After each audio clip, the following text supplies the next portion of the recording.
In today's video, I'm going to teach you how to create an in-app guidance prompt in Salesforce. We're going to walk through the full process of building a simple on-screen instruction prompt that appears for your users directly inside Salesforce. This is a great way to guide people through a process without needing to send separate documentation, and it helps make training more consistent and easier to follow. To begin, open Google Chrome and sign in to Salesforce Setup. Make sure you're in the correct Salesforce environment before you start, especially if you work with multiple orgs.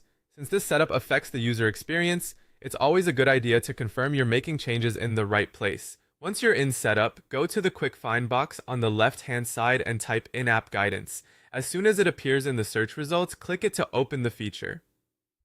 This area is where you can create guided prompts, walkthroughs, and other helpful messages that appear inside the Salesforce interface. When the in-app guidance page opens, click Add. This launches the in-app guidance builder overlay, which is the tool Salesforce uses to let you create guidance directly on top of the live interface. The overlay makes it easier to build your prompt in context, so you can see exactly where your users will experience it.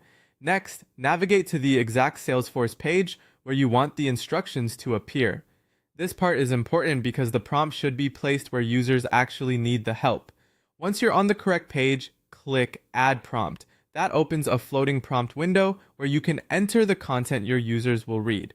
Now write your step-by-step instructions into that floating prompt window.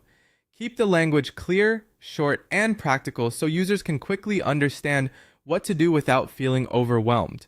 If the process has multiple actions, present them in a simple order and make sure the wording matches what users will see on the page.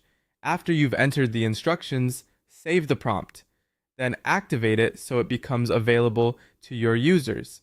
Activation is the final step that turns your draft into a live guidance experience inside Salesforce. And that's it. You've successfully created an in-app guidance prompt in Salesforce. When done well, these prompts can reduce confusion, improve adoption, and help users complete tasks with more confidence right where they're working.